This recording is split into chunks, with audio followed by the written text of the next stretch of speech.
ይህንን የመሰለ ቆንጆ ፍትፍት ያለ ዳቦ በቤታችን ውስጥ አብረን እንስራ። በሰላጣ ቅጠል ኮባን የሚያስንቅ ማለት ነው። በጣም ተወዱታላችሁ። በጣም ቆንጆ ፍትፍት ያለ ነው። አብረን እንስራ ማለት ነው። ውድ ቤተሰቦቼ አብራችሁን ቆዩ። ወደ አሰራሩ እንገባለን ማለት ነው። መልካም ቆይታ። አሰላሙ አለይኩም ወራህመቱላሂ ወበረካቱ። ውድ ቻናል ቤተሰቦች እንዴት ናችሁልኝ? ሰላም ናችሁ ወይ? ዛሬ በአዲስ ቪዲዮ ብቅ ብያለሁኝ ከብዙ ጊዜ ቆይታ በኋላ። ዛሬ ይዤላችሁ የመጣሁት ዳቦ ለቁርስ የሚሆን እንጋግራለን ማለት ነው። አብራችሁን ቆዩ። 2 ማንኪያ ዱቄት ጨምር ያለው እርሾ አድርግ ያለው 1 ማንኪያ ኒዶ አድርግ ያለው ፒክም ፓውደር 1 ማንኪያ በትንሿ ጨው ትንሽ ታደርጋላችሁ። ከዛ ያው ሪከርድ እያደረኩ ነው በነገራችን ላይ። ስኳር 1 ማንኪያ እና ትንሽ ትጨምራላችሁ። እናንተ እንደሚመቻችሁ ጣፋጭም ከፈለጋችሁ 2 ማንኪያም ማድረግ ይቻላል።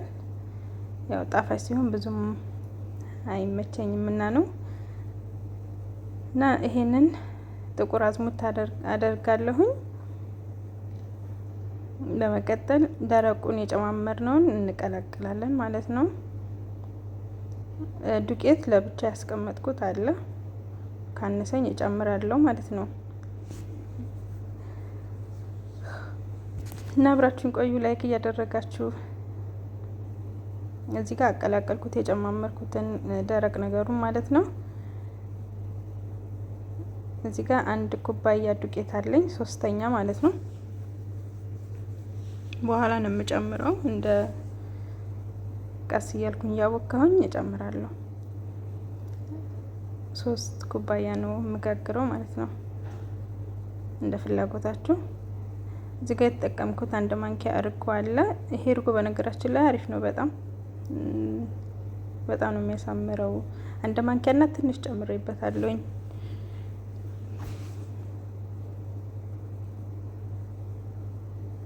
ያ ለብ ያለ ውሃ አለ፣ በጣም ያልቀዘቀዘ መካከለኛ፣ ቶሎ ይቦካላችኋል ማለት ነው። ትንሽ ለብ ያለ ስታደርጉትም ስታወኩትም ሊጡ ደስ ይላል። በመቀጠል እናቦካለን። እንደዚህ ቀጠን አድርጌ አብኩቻለሁኝ። እንደዚህ ማቀጥ ነው ዱቄት ስለምጨምርበት ነው። ከዛ ትንሽ ትንሽ እያደረኩኝ ዱቄቱን በደንብ አሸዋለሁኝ። ለምን ባንዴ ጭምር ስታረጉት ዳቦ አያምርም ብዙም ማለት ነው። ግን ትንሽ እያደረጋችሁ ማሸት በደንብ ማለት ነው። ልክ እንደዚህ። ዘይት አልጨመርኩም። ዘይት የምጨምረው መጨረሻ ላይ ነው፣ ታዩታላችሁ። ያው በአንድ እጅ ካሜራ በአንድ እጅ ደግሞ እያቦካው ነው ማለት ነው። አሁን እዚህ ጋር በደንብ አቦካቸዋለሁ።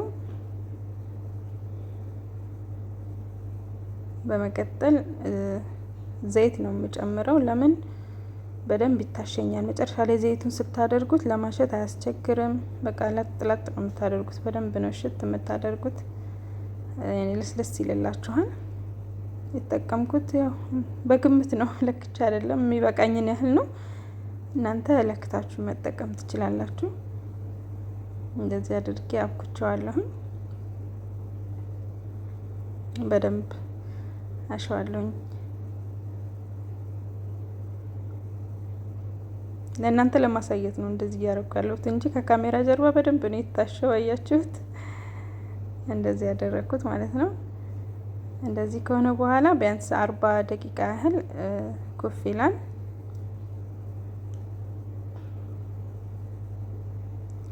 እዚህ ጋር ከ40 ደቂቃ በኋላ እንደዚህ ሆኖ ወደ ላይ መጥቷል ማለት ነው። አሁን ያዘጋጀሁት የሰላጣ ቅጠል አለ። ያው በሀገራችን ኮባ ነው የምንጠቀመው። አረብ ሀገር ደግሞ ያው ታቁታላችሁ፣ ኮባም ያለበት አለ። ግን ያው እኔ ለጊዜው ያለኝ የሰላጣ ቅጠል ነው። እዚህ ጋር ያጠብኩት አለ፣ ታጥቦ የተቀመጠ። ከዛ ባትራችን ላይ እናደርጋለን። እንደዚህ አድርገን ዙሪያውን እናነጥፍበታለን ማለት ነው። በቃ ሽታው ምናምን በጣም ነው ደስ የሚለው። ቃናው ደስ ይላል። በቃ እንቁላል አትጨምሩ ምናምን። በነገራችን ላይ እንቁላል መጨመር ይቻላል ስታቦኩ የምትፈልጉ። እኔም አንዳንዴ በእንቁላል እሰራለሁኝ፣ አንድ ፍሬ አድርጌ። ያምራል። ያው እንዳይሸት ቫኒላ እናደርግበታለን። ያው ኬክ ይላል ማለት ነው። እንደዚህ ካደረግን በኋላ እዛ ሊጣችንን ያስተካከልነው ሰላጣ ቅጠል ላይ ባትራችን ላይ እናደርጋለን ማለት ነው። ያቺስ በደንብ ነው የቦካው። ያው ለመገልበጥ እንግዲህ ትግል ላይ ነኝ። ከዛ እንደዚህ ያደረኩኝ በዚህ መልኩ አስተካከልኩት። ያው እዚህ ጋር ምንድነው የሚባለው ሰሊጥ የታመሰ ካላችሁ ኦኬ፣ ከሌላችሁም እንደዚህ ጥሬውን መነስነስ ይቻላል። እንዲይዝላችሁ ወይ ዘይት ወይ ውሃ ነገር ታደርጉበታላችሁ። ከዛ እንደዚህ አድርገን ከላይ እናለብሰዋለን ማለት ነው። እዚህ ጋር ቶሎ አላስገባውም ኦቨን ውስጥ ቢያንስ ለ15 ደቂቃ ውጭ አስቀምጠዋለሁ በደንብ ወደ ላይ እስከሚመጣ ሁለተኛ ኩፍ እንድል ትሪው ላይ ማለት ነው ባትራው ላይ። ከዛ አሁን እንደዚህ ኩፍ ብሎኛ ከ15 ደቂቃ በኋላ ኦቨኑን ለ180 ዲግሪ ላይ እናደርገዋለሁ። ሙቀቱን የምትለኩሱት ከታች ነው። መጀመሪያ ለ30 ደቂቃ እንደ ኦቨናችሁ ግለት ነው። 35 ደቂቃ ይበቃዋል። 30 ደቂቃ ከታች 10 ደቂቃ ከላይ ማድረግ ይቻላል። እንደ ሊጡ ብዛት ነው። የኔ ትንሽ ስለሆነ 35 ደቂቃ ነው የሚበቃው ማለት ነው። ውድ ቤተሰቦቼ በመጨረሻም የሰደፋው ዳቦ ይሄንን ይመስላል። ቆንጆ ሆኖ ወጣ ማለት ነው። አሁን ሲቀዘቅዝ አሳያችኋለሁ ከፍቼ። ያምራል። አሁን ለዚህ ስንት ላይ ድረስ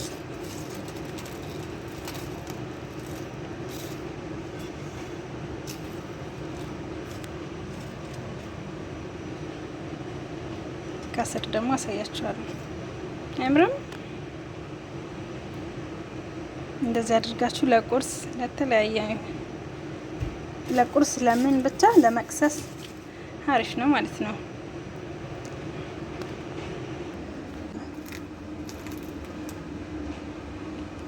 ከዛ ላንሳና አሳያችኋለሁ። እሺ ውድ ቤተሰቦቼ በመጨረሻም ይሄንን ይመስላል። ቅጠሉን አንስቼ ልጨው ምናምን ነው ከቀዘቀዘ በኋላ በዚህ መልኩ ቆራረጥኩትኝ ማለት ነው። በጣም ቆንጆ ሶፍት የሆነ ዳቦ ነው ይወጣልኝ። እንደምትወዱት ተስፋ አደርጋለሁኝ። አያችሁት? ፍትፍት የሆነ ዳቦ ነው የሆነው። ያምራል ማለት ነው። ላይክ እያደረጋችሁ አበረታቱኝ። ኢንሻአላህ በሌላ ቪዲዮ ተመልሼ እመጣለሁኝ። እናንተም አበረታቱኝ ማለት ነው።